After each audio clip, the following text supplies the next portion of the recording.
While online banking and mobile apps make it easier than ever to check our finances, 1 in 12 of us wouldn't notice if the odd £20 went missing from our account, adding up to a total of £108 million per year, according to credit report provider Totally Money. There are 65 million active personal current accounts in the UK. Assuming one person owns only one account, £108 million, across 5.4 million bank accounts, could be lost. Totally Money found 1 in 7 people only check their bank account once per month, increasing the likelihood of fraudsters getting away with this. Banks and lenders have come under pressure to increase security, but the onus is also on customers themselves. There are 65 million active personal current accounts in the UK. Assuming one person owns only one account, £108 million, across 5.4 million bank accounts, could be lost. Alistair Douglas, chief executive of Totally Money, says it can be too easy to miss the odd £20 rogue payment. For some people, a £20 transaction they don't recognize isn't the end of the world. But it could be telltale of a bigger issue.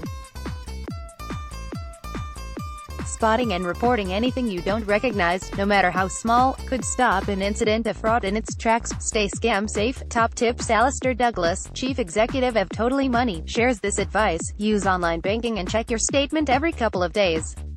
You can often even set up alerts to get notified every time a transaction is made, he says. Keep receipts, even from contactless card transactions. Hold on to them until the money is taken out of your account. Check your regular payments before payday, so you know how much spending money you've got. Every penny counts. Tom Clementson, director of consumer at secure payment provider ShieldPay, says the scam often takes the form of a small payment that looks genuine, such as for a TV streaming or gaming app. He explains, many of us don't immediately notice small, regular payments leaving our bank accounts in today's digital economy. He believes banks need to do more by adopting technology which verifies the identity of both parties, and can hold funds securely until both parties agree the money can be paid. He says this can help combat this type of fraud. Read more. 6 things police and banks will never ask you for online. David White, managing director at global investigations firm Kroll, says in 2018, instances of fraudulent misuse of bank accounts exceeded the number of reported cases of identity fraud. He urges consumers to make sure they have access to two-factor authentication. Many online accounts offer two-factor authentication. Text messaging is the most popular second factor, but this is also vulnerable, so consumers should consider an alternative factor if one is available. Shoppers should also sign up for activity alerts. Signing up for activity alerts with bank or credit card companies can alert consumers to any suspicious activity associated with their accounts. People are notified straight away and can prevent any further fraudulent charges or withdrawals, said Mr. White.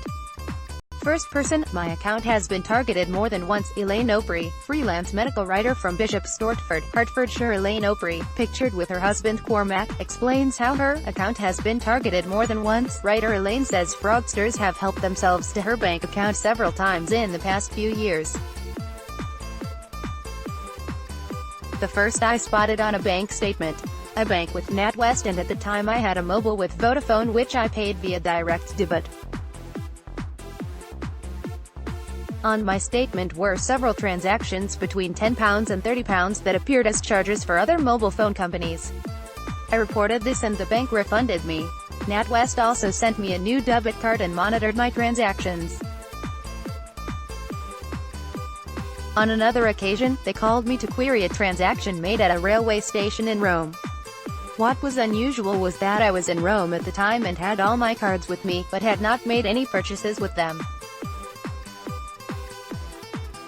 The bank refunded me and reissued my debit cards again.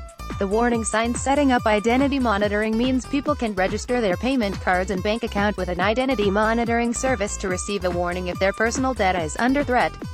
Mr. White explains, personal data is often traded on the dark web, but monitoring services focus on places where it is known to be bought and sold and alert individuals if their personal data is identified, allowing them to contact their bank and cancel their cards. Read more. A bank worker explains how she managed to stop a pensioner being scammed out of £19,000. Finally, he urges anyone to go by the mantra, take 5 or ask advice, and remember, if it sounds too good to be true, it probably is. If someone you have just met asks you to send them money, or you are being pressured to make a payment you would not normally make, it is often worth taking 5 minutes to think about it. Remember, fraudsters know you are more likely to make mistakes when you are busy or under pressure, so think carefully before rushing that payment. Asking a family member or close friend for their advice can also help. For example, if you get an email from your